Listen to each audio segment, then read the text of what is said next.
یہ جو فیملی ہوتی ہے نا، یہ تسبیح کی طرح ہوتی ہے. اور ہم نے دیکھا ہے کہ یہ جو ہے نا تسبیح کے اوپر والا حصہ، یہ ماں باپ ہوتے ہیں. جب یہ چلے جاتے ہیں نا تو اپنے بھائی بہنوں کو جس طرح تسبیح کے دانے بکھرتے ہیں نا، اس طرح بکھرتے دیکھا ہے. جب تک ماں باپ ہیں پہلے تو ان کی برکتیں لینا، اور جب یہ چلے جائیں نا تو یہ دانے بکھرنے مت دینا. جوڑ کے رکھنا اپنی فیملی کو. یہ فیملی، یہی تو پیار ہے زندگی میں. تھوڑے سے پیسوں کے لیے بھائی بہن لڑتے ہیں، جائیداد کے لیے بھائی بہن لڑتے ہیں، تھوڑے کاروبار کے لیے لڑتے ہیں. ارے قربان کر دو، کوئی بات نہیں، بھائی کو تھوڑا زیادہ چلا جائے، بہن کے میری بہن کے گھر میں ہی جا رہا ہے نا، یہ تیرا ہے، یہ میرا ہے، نہ کیا کرے. یہ گھر کی محبتیں آپ کو بہت ساری بیماریوں سے بچاتی ہیں. حدیث پاک میں آتا ہے جس کا مضمون ہے جو چاہتا ہے کہ اس کی زندگی میں اضافہ ہو جائے، عمر میں اضافہ ہو جائے، بری موت سے بچے، اسے چاہیے کہ وہ صلہ رحمی کرے. صلہ رحمی کیا ہے؟ اپنے رشتہ داروں کے ساتھ اچھا سلوک. اور رشتہ داروں میں the closest family member جو ہے وہ بھائی بہن ہیں، وہ ماں باپ ہیں، بیوی بچے ہیں. ارے ان کو چھوڑ کر دنیا سے محبتیں جتا رہے ہو؟ نہیں میرے پیارے اسلامی بھائیوں. تو اپنی بچیوں کے ساتھ اور اپنی بہنوں کے ساتھ بالخصوص اچھا سلوک کرنا. خوش نصیب ہے وہ بھائی جو بہنوں کا مان ہے، خوش نصیب ہے وہ جو والد جو اپنی بچیوں کے ساتھ اچھا برتاؤ کرتا ہے. بہنوں کی دعائیں بھائی کو بہت اوپر لے جاتی ہیں. خوش نصیب ہے وہ بھائی. اچھا ہمارے ایک اور نظام پتہ ہے کیا ہے کہ جب تک ماں باپ کے ساتھ رہ رہے ہیں تو چلے بھائی بہنوں میں پیار ہے. اب بھائی بہنوں میں شادی ہو گئی، سب کی شادیاں ہو گئیں اور ماں باپ چلے گئے، تو اب نارملی لوگ اپنی بہنوں کو اگنور کرتے ہیں. اب یار میں تو اپنی بیوی کو دیکھوں گا، اپنے بچوں کو دیکھوں گا، اپنی کمائی کو دیکھوں گا. نہیں، اب بھائی کا کام ہے کہ وہ والد کا کردار ادا کرے. بہنوں کو یہ احساس دلائے کہ تمہارے ماں باپ چلے گئے ہیں مگر تمہارے بھائی زندہ ہیں، ہر مشکل میں تمہارے بھائی تمہارے ساتھ کھڑے ہوں گے. کبھی بہنوں کو یہ ریئلائز مت کرانا کہ وہ اکیلی کہیں کسی پرابلم میں ہو تو وہ اکیلے میں سوچے کہ میرے ماں ہوتی تو میں کس سے ماں سے بات کر لیتی، باپ ہوتا تو میں باپ سے کہہ دیتی، بھائی کو کیا کہوں وہ تو سنتا ہی نہیں ہے. ہیں ایسے بھائی آج بھی کہ بہنیں انہیں اپنا دکھ بھی شیئر نہیں کرتی ہیں، بلکہ بھائیوں کو پڑی ہی نہیں ہے بہن کدھر گئی. یہ مت کرنا. اگر تم اپنے ماں باپ کی روح خوش کرنا چاہتے ہو نا تو بھائی بہن جڑ کے رہو، بھائی بہنوں میں پیار رکھو. یہ پیسہ سب کچھ نہیں ہے. ارے جو کچھ میرے پاس ہے اگر میرے بھائی بہنوں پہ خرچ ہو جائے تو اس سے اچھی کیا چیز ہے. یہ یاد رکھیے جو سوشل میڈیا پہ ہزاروں فرینڈ بنائے بیٹھے نا کہ میرے 5000 فرینڈ تو میرے 10,000 فرینڈ، کسی دن بستر پر پڑو گے نا اسپتال میں تو اس بستر کے کنارے تمہیں تمہارے بھائی بہن ہی نظر آئیں گے. وہ سوشل میڈیا والا تمہارا جو سارے دن چیٹنگ جس کے ساتھ واٹس ایپ پہ لگے ہوئے ہو نا گروپ میں، کوئی نظر نہیں آئے گا. جب تمہارے گھر میں کوئی بچے کا پرابلم ہوگا، رات آدھی رات کو اگر تمہارے گھر کوئی آ کے تمہیں دلاسا دے گا تو تمہارے بھائی بہن ہوں گے. بہنوں کو حقیر نہ سمجھنا. یہ ان لوگوں کے لیے بھی درس ہے. اسلام جب نہیں آیا تھا نا تو بہنوں کے حقوق نہیں تھے، ان کو کوئی ورثے میں حق نہیں دیتا تھا، بہنوں کی شادیاں نہیں کرواتے تھے. مگر آج بھی کچھ قبائل سنا ہے ایسے ہیں، آج بھی بدبخت کچھ لوگ ایسے ہیں جو بہنوں کے حق دبا لیتے ہیں. ارے بہنیں تو غم گسار ہوتی ہیں، بہنیں تو بھائیوں کا مان ہوتی ہیں. ارے بہنیں ہوتی ہیں تو گھر میں رونق ہوتی ہے. ارے بہنوں کو عزت دیا کرو، بہنوں کو پیار دیا کرو. اللہ کے حبیب فرماتے ہیں ایسا بھی ہوا کہ کچھ لوگوں کی ماں باپ جلدی چلے گئے، اب بھائی پر بہنوں کا بوجھ ہے. ایک صحابی کے بارے میں آتا ہے ان کی 6 یا 7 بہنیں تھیں اور سبحان اللہ وہ اپنی بہنوں کو انہوں نے پالا، اپنی بہنوں کو باپ بن کر پالا. ان کے بالوں میں کنگھی بھی کرتے تھے. اور جب بہنوں کی شادیاں ہو گئی، بہنیں بڑی ہو گئی، اپنی شادی تاخیر سے کی اور شادی بھی کسی بیوہ سے کی. پوچھا گیا کہ کیوں بیوہ سے شادی کی؟ کہا میری بہنوں کو ایک ماں کی حاجت تھی، میں کوئی جوان لڑکی لے آتا تو بہنوں کا کیا ہوتا. اللہ اکبر. یہ صحابہ کا انداز. اور آج جو بہنوں کا حق دباتے ہیں، آج جو بہنوں کو ذلیل کرتے ہیں، نہ کرنا. ہمارا اسلام بہنوں سے محبت کا درس دیتا ہے. بہت سارے لوگ یہ کہتے نظر آتے ہیں کہ آج کل مہنگائی بہت ہے، ہماری جو ارننگز ہیں وہ کم ہیں، ہماری اسپینڈنگ زیادہ ہیں، ہمیں خرچہ پورا نہیں ہوتا ہے، کوئی وظیفہ بتا دیں رزق میں برکت کے لیے. آج میں نے آپ کو وظیفہ بتانا ہے کہ کسی عام آدمی سے نہیں، خود نبی پاک علیہ الصلوۃ والسلام نے ایک صحابی رسول کو یہ وظیفہ بتایا. غور سے سنیے. بالخصوص اگر آپ کسی وجہ سے رزق کی تنگی کا شکار ہیں، آپ کو مہنگائی ستا رہی ہے اور آپ کی ارننگز اور اسپینڈنگ میں ڈفرنس ہو گیا ہے. نبی پاک علیہ الصلوۃ والسلام کی بارگاہ میں ایک صحابی رسول آئے اور عرض کرتے ہیں. اس حدیث کے راوی ہیں حضرت سہل بن سعد رضی اللہ تعالیٰ.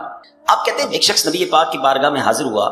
اس شخص نے پیارے آقا علیہ الصلوۃ والسلام سے یہ کمپلین کی کہ حضور پیسے پورے نہیں ہو رہے، گھر بڑا ہے، کھانے والے زیادہ ہیں، میری روزی میں تنگی ہے. نبی پاک نے اسے رپلائی کیا دیا؟ نبی پاک نے فرمایا جب بھی گھر میں جایا کرو تو گھر میں جا کر سلام کیا کرو، چاہے گھر میں کوئی ہو یا نہ ہو. پہلی بات. پھر فرمایا اس کے بعد میری ذات پر، نبی پاک فرماتے مجھ پر درود پڑھا کرو. پھر تیسری بات فرمایا پھر ایک بار سورہ اخلاص پڑھ لیا کرو. اب میں ریپیٹ کروانا چاہوں گا، جس طرح آپ اپنے اسکول کالج یونیورسٹی کا سبق یاد کرتے ہیں، تھوڑا سا اس کو ریوائز کر لیں تاکہ آج یاد ہو جائے. 3 باتیں نبی پاک نے فرمائی. پہلی بات گھر جا کر سلام کرنا ہے. کیا کریں گے گھر جا کر؟ کوئی ہو یا نہ ہو. پھر اس کے بعد آپ نے نبی پاک پر درود پڑھنا ہے. پھر سورہ اخلاص پڑھنی ہے. یہ 3 باتیں نبی پاک نے صحابی رسول کو بتا دی. اب رزلٹ کیا، ریوارڈ کیا ملا؟ اس شخص نے ایسا ہی کرنا شروع کر دیا. آفٹر دیٹ رزلٹ کیا ملا؟ اللہ نے اتنے رزق میں برکت ڈال دی کہ اس کے پڑوسیوں اور رشتہ داروں کو بھی وہ بانٹنے لگ گیا. درود پاک سبحان اللہ یہ ایک ایسا وظیفہ ہے کہ نہ جانے اس کے کتنے فوائد ہیں. آپ کو جو پرابلم ہے آپ درود پاک پڑھیں اس نیت سے، اللہ پاک اپنے کرم سے اپنے حبیب علیہ الصلوۃ والسلام کے صدقے اس پرابلم کو دور کر دیتا ہے. تو براہ کرم اگر میرا کوئی بھائی، میری کوئی بہن، کوئی ویور کسی طرح کی بھی رزق کی تنگی کا شکار ہے، یہ وہ وظیفہ ہے، یہ وہ فارمولا ہے جو خود نبی پاک علیہ الصلوۃ والسلام نے عطا فرمایا. جب بھی گھر جائیں سلام کریں، درود پاک پڑھیں، سورہ اخلاص پڑھیں. اللہ کریم سے دعا ہے رب کریم ہم سب کے رزق حلال میں برکت عطا فرمائے. آج میں جس ٹاپک پر آپ سے اسپیشلی بات کرنا چاہتا ہوں کہ دنیا میں بہت ساری ایسی چیزیں ہیں کہ جس کے لیے ہم اسٹرگل کرتے ہیں. Why you here to study? آپ کیوں آئے ہیں پڑھنے کے لیے؟ آپ کو ایک برائٹ فیوچر چاہیے. آپ بہت سارے ہوں گے جو ٹنڈو جام کے رہنے والے نہیں ہوں گے، کوئی حیدرآباد سے ہوگا، ہو سکتا ہے سندھ کے دیگر شہروں سے آپ آئے ہوں گے. انسان اپنی لائف میں بہت ساری اسٹرگل کرتا ہے and he have no guarantee to take a good future. اس کے پاس یہ گارنٹی نہیں ہوتی کہ میں یہ اسٹرگل کروں گا تو بہت اچھا فیوچر ہو جائے گا، بٹ ہی از ٹرائنگ. اور کرنی چاہیے. پڑھائی اچھی کروں گا تو اچھی جاب مل جائے گی، جاب مل جائے گی تو اچھے انسینٹیوز مل جائیں گے، میں آگے جا کے اپنی فیملی کو سپورٹ کر سکوں گا. لوگ ملک چھوڑ کر دوسرے ملک چلے جاتے ہیں کہ چلو فیملی یاد تو آئے گی، وطن کی یاد بھی ستائے گی، وہ کلچر وہ آرام بھی نہیں ملے گا، مگر پھر کچھ عرصے کی محنت کے بعد وہ دن آئے گا کہ میں اپنی فیملی کو کوئی اچھا سپورٹ کر سکوں گا. اگر یہ سب کچھ جائز طریقے سے ہے تو یہ ٹھیک ہے، رزق حلال کمانا بھی عبادت ہے. But what is my topic today? میں بتانا کیا چاہتا ہوں کہ ہم دنیا میں اسٹرگل کرتے ہیں کسی چیز کو پانے کے لیے، but we have no guarantee to find these beautiful rewards. ہمارے پاس کوئی گارنٹی نہیں ہے کہ ہم اس کو حاصل کر لیں گے، but we are trying to struggle. اور بعض اوقات ہاف آف لائف 15-20 سال لگ جاتے ہیں، 25 سال لگ جاتے ہیں جب جا کے ہم اس چیز کو پاتے ہیں. آج میں جس بات کی طرف توجہ دلانا چاہتا ہوں کہ دنیا تو مختصر ہے نا، 60 سال 50 سال 70 سال، ماں باپ کی دعا لگ گئی تو 100 سال، پھر تو جانا ہی ہے نا. آخرت میں وہ کیا چیز ہے جو ایک مسلمان کا مطمع نظر اور الٹیمیٹ گول ہے کہ مجھے وہاں جانا ہے اور وہ حاصل کرنا ہے؟ یقیناً ہر ایمان والا یہ چاہتا ہے کہ میں نے جنت کو حاصل کرنا، کیونکہ مرنے کے بعد 2 ہی آپشن ہے نا، یا تو جنت ہے یا دوزخ ہے. دوزخ میں تو کوئی نہیں جانا چاہتا، اللہ ہم سب کو محفوظ فرمائے اور بلا حساب جنت میں داخلہ عطا فرمائے. بٹ کوشچن یہ ہے کہ کیا جنت میں جانے کی کوئی گارنٹی مل سکتی ہے؟ کوئی ایسا عمل ہے، کوئی ایسا پروسیجر ہے کہ میں اس پروسیجر پر عمل کر لوں تو میں ڈیفینیٹلی جنت میں چلا جاؤں؟ دس از دا بگ کوسچن. جناب اللہ نے رزق کا وعدہ تو کیا ہے جس کی اسٹرگل میں ہم ساری زندگی گزار دیتے ہیں، مگر اللہ نے جنت کا وعدہ نہیں فرمایا، مغفرت کا وعدہ نہیں فرمایا. ٹھیک ہے نا، جنت تو مرنے کے بعد پتا چلے گا کس کو ملنی ہے کس کو نہیں ملنی ہے. آج جو ٹاپک ہے میرا کہ کیا جنت کی گارنٹی مل سکتی ہے؟ جی ہاں، آج میں نے آپ کو انشاءاللہ احادیث کے ذریعے کچھ بتانا ہے کہ جنت کی بھی گارنٹی مل سکتی ہے. And this is not a big deal. We have to do something جو ہم نے اپنی لائف میں کرنا ہے اور ہم جنت انشاءاللہ گارنٹیڈ حاصل کر سکتے ہیں. اور جنت ہے کیا؟ مثال کے طور پہ آپ کو جب تک ریوارڈ ہی نہیں پتا کہ آپ یہ حاصل کر لیں گے اگر یہاں یونیورسٹی سے اس گریڈ میں پاس کر لیں گے، تو آپ پڑھتے ہی نہ. آپ کو نظر آ رہا ہوتا ہے کہ یار یہاں پہنچوں گا تو یہ مل جائے گا. میں مختصر حدیثوں کے ذریعے اور قرآن پاک کی آیات کے ذریعے پہلے تھوڑا سا ڈیفائن کرنا چاہتا ہوں کہ اللہ نے جو جنت بنائی ہے وہ ہے کیا، وہ کتنا بڑا ریوارڈ ہے، کیا اس سے بڑا بھی رب کا کوئی انعام ہے؟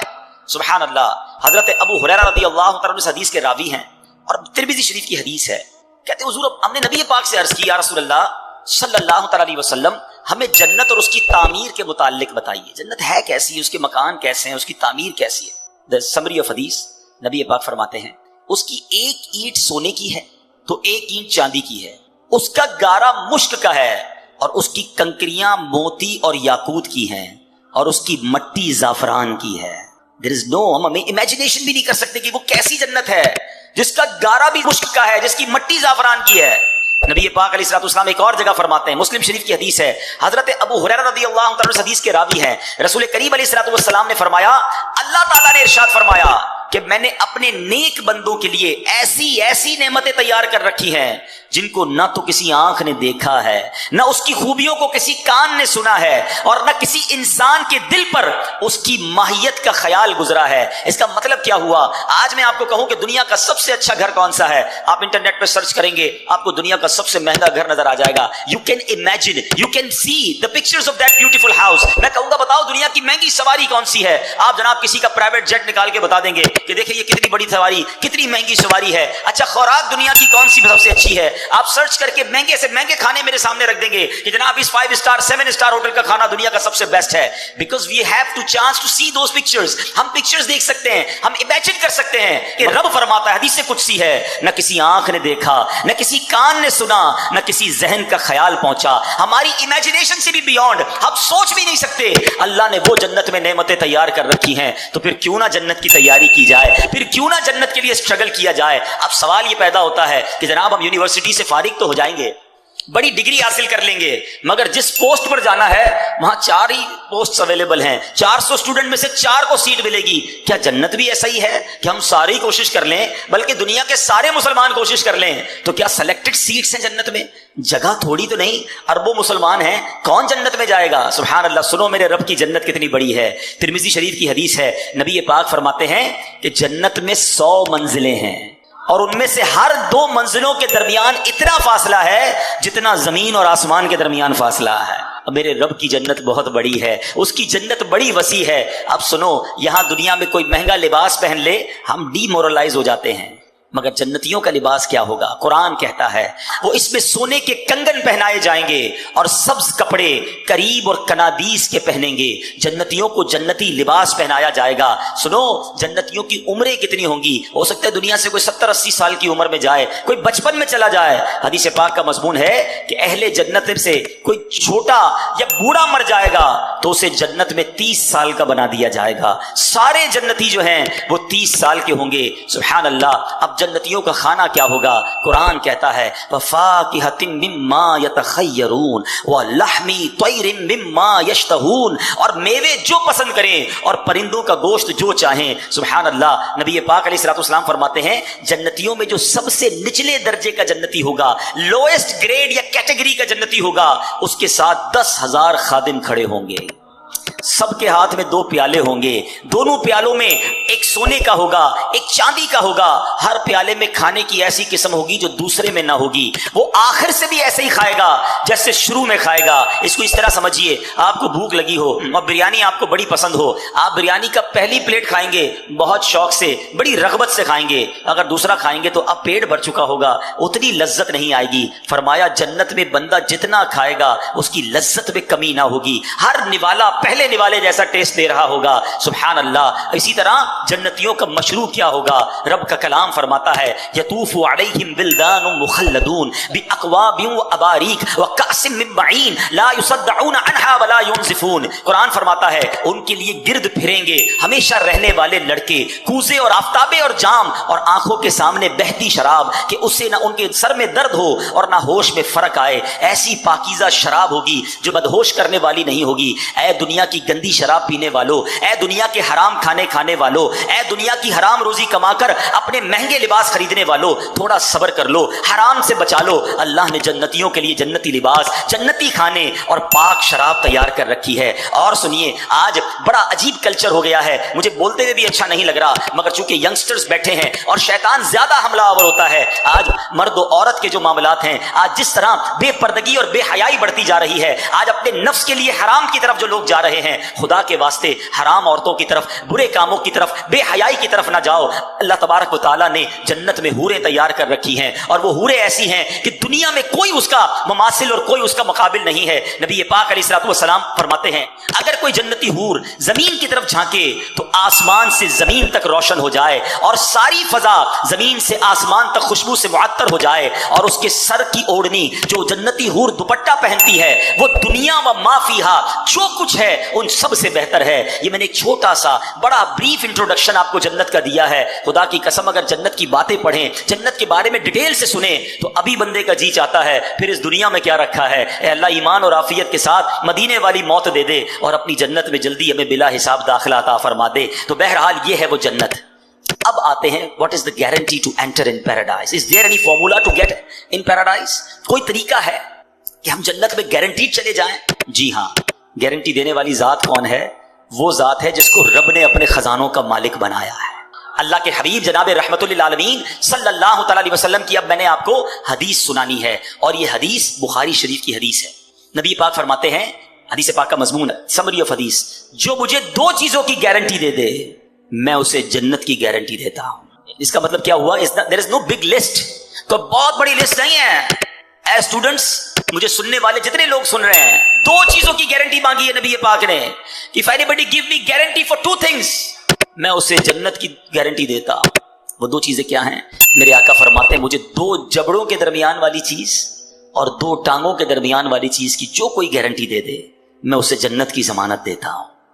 زبان اور پرائیویٹ پارٹ، شرمگاہ، جو کوئی ان دونوں چیزوں کا صحیح استعمال کرے، حلال طریقے سے استعمال کر لے، it's not a big deal. یقیناً مشکل ہے مگر کوئی لمبی لسٹ نہیں ہے.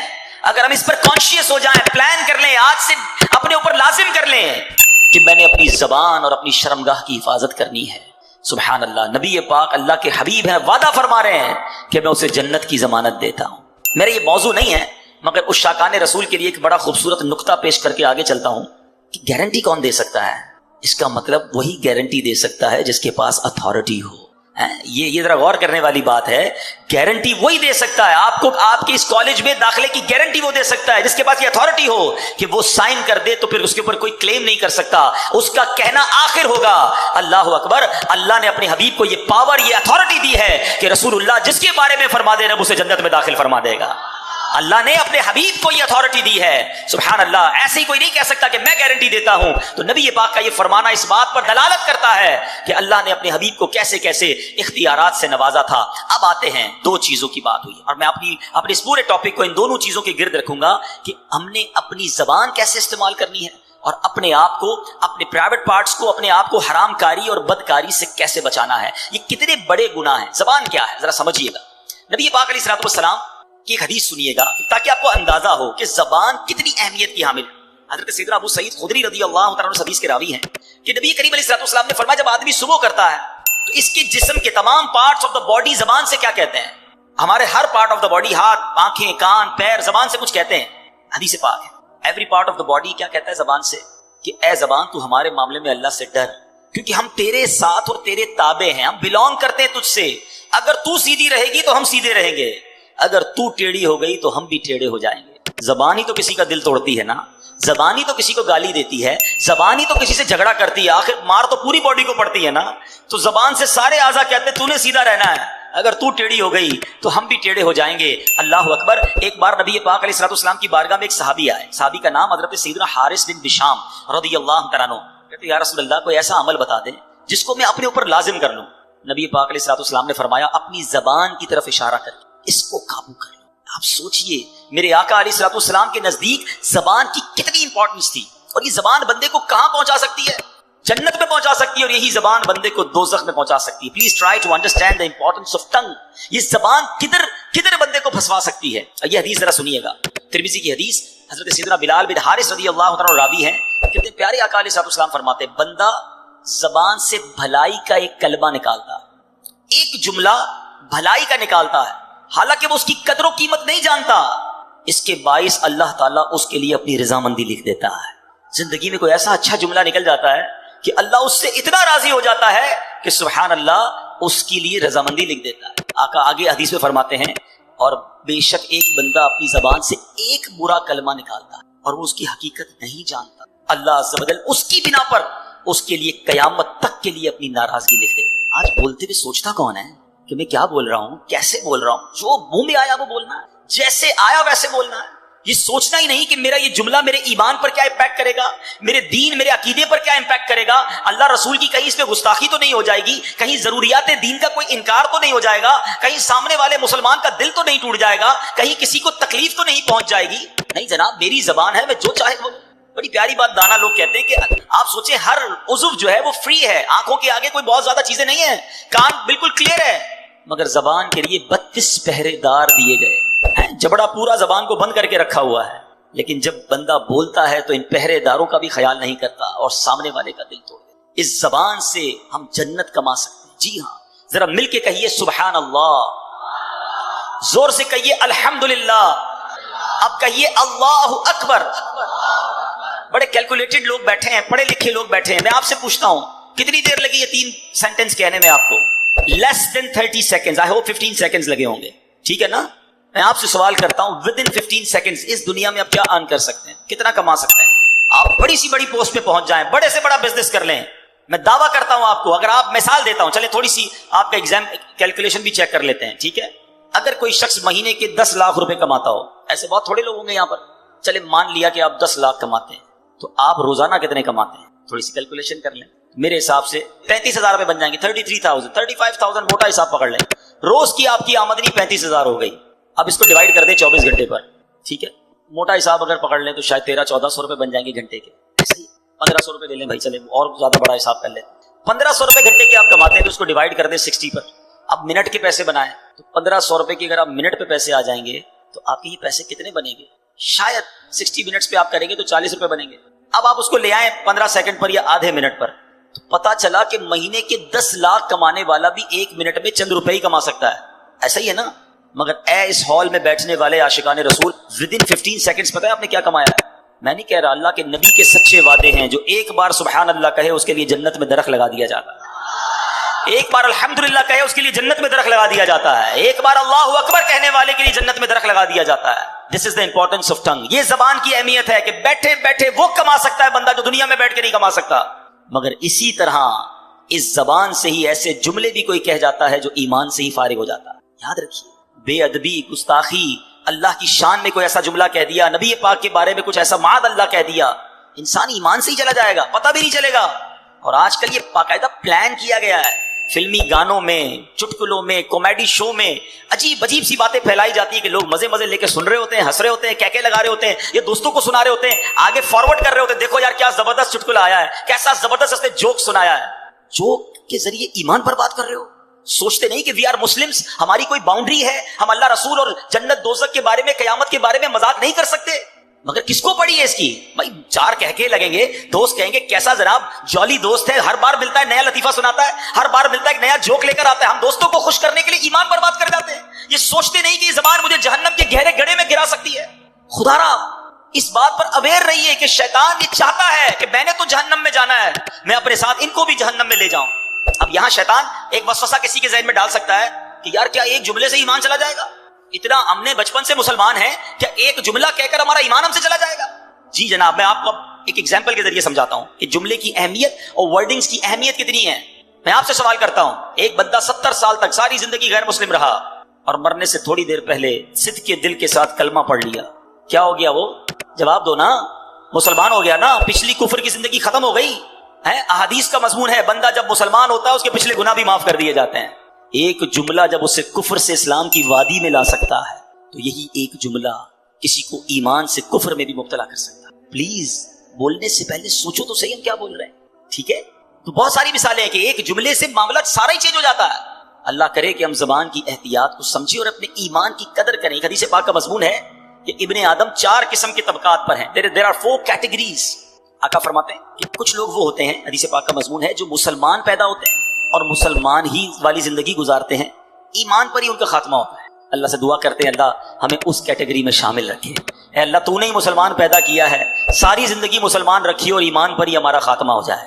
دوسری کیٹیگری نبی پاک فرماتے ہیں وہ بھی بہت بڑی تعداد, جو لوگ کفر پہ پیدا ہوتے ہیں, کافر گھرانے میں پیدا ہوئے, کافروں والی زندگی گزاری اور کفر پر ہی ان کی خاتمہ ہو گیا. ایسے بھی بہت سارے. تیسری کیٹیگری نبی پاک فرماتے ہیں کچھ لوگ کافر گھرانے میں پیدا ہوتے ہیں, کفر والی زندگی گزارتے ہیں, مگر مرنے سے پہلے انہیں ایمان مل جاتا ہے اور مومن والی موت مرتے ہیں. اور ایسے بہت سارے ہیں. الحمدللہ یہ بڑی خوبصورت ایک بات ہے جو دنیا بھر کی اسٹڈی کرتے ہیں وہ جانتے ہیں, the most growing religion on earth, اس زمین پر سب سے زیادہ تیزی سے پھیلنے والا اگر کوئی مذہب ہے تو الحمدللہ وہ ہمارا مذہب اسلام ہے. But there is no one way traffic. ایسا نہیں ہے کہ مسلمان تیزی سے لوگ ہو رہے ہیں تو کوئی غیر مسلم نہیں ہو سکتا, کیونکہ حدیث پاک کی اب چوتھی کیٹیگری سنو. آقا فرماتے کچھ لوگ مسلمان گھرانے میں پیدا ہوتے ہیں, مسلمانوں والی زندگی گزارتے ہیں, مگر ان کا خاتمہ کفر پر ہوتا. ہم اللہ سے توبہ کرتے ہیں, معافی مانگتے ہیں کہ اللہ ہمارا ایمان سلامت رکھ. ہم میں سے کس کو یہ کانشیس ہے, کس کو یہ فکر ہے؟ آج آپ کے جیب میں قیمتی موبائل ہو, آپ بار بار جیب پر ہاتھ رکھتے ہیں, یار موبائل ہے کہ نہیں ہے. وہ موٹر سائیکل نہیں لے لیں تو 2 لاک لگاتے ہیں. اچھی گاڑی ہو تو ٹینشن ہوتی ہے پارکنگ کدھر کروں گا. جتنی قیمتی چیز ہے اتنا آپ کو خیال ہے, ٹھیک ہے اچھی بات ہے, مگر آپ سے سوال کرتا ہوں ایک مسلمان کے پاس سب سے قیمتی چیز کیا ہے؟ وہ اس کا ایمان ہے. مگر if you take any precautions for your ایمان, کہ آپ نے اپنے ایمان کے لیے کوئی خیال رکھا, کوئی تیاری کی, کسی سے پوچھا کہ یار ایمان کیسے چھن سکتا ہے, کیا ایمان بھی ضائع ہو سکتا ہے؟ کونین کے والی ہیں, رب کے حبیب ہیں, جن کے صدقے میں اور آپ مسلمان مسلمان ہوئے. وہ نعت پڑھتے ہیں نا, تیرے صدقے میں آقا سارے جہاں کو دین ملا. ارے نبی پاک کے صدقے میں دین ملا ہے. مگر اللہ کے حبیب کی دعا کیا ہوتی تھی؟ یا مقلب القلوب ثبت قلبی علی دینک, اے دلوں کو پھیرنے والے مجھے اپنے دین پر ثابت قدمی عطا فرما. اللہ کے حبیب دعا کرتے. ہم میں سے کون ایمان کے لیے دعا کرتا ہے؟ سوچو, ایمان کا احساس کرو. اور یہ ایمان زبان کی بے احتیاطی سے جا سکتا ہے. بالکل اسی طرح زبان کا ایک اور بڑا رانگ استعمال, بڑا غلط استعمال, وہ ہے جھوٹ بول. ینگسٹرز بیٹھے ہیں آج, بات بات پر لوگ جھوٹ بولتے. پہلے کے زمانے میں ہم سنتے تھے کہ یار لوگ کبھی کبھی جھوٹ بولتے ہیں. آج تو ایسا لگتا ہے لوگ کبھی کبھی سچ بولتے ہیں. ہر بات میں جھوٹ بولنا ہے. آپ آج اسکول یونیورسٹی کیوں نہیں آئے؟ گھر میں فلاں بیمار تھا. اچھا اب کیوں نہیں آئے؟ تو وہ میں بیمار تھا. اب کیا ہوا؟ فلاں کا انتقال ہو گیا. آپ جھوٹ بول کر اپنے آپ کو بچا تو لوگے, اللہ کی بارگاہ میں کیا جواب دو گے؟ غور کریں. جھوٹا جو ہے نا ہمیشہ مضطرب رہتا ہے. یاد رکھیں, کچھ لوگ کہتے ہیں میں سکون نہیں ملتا.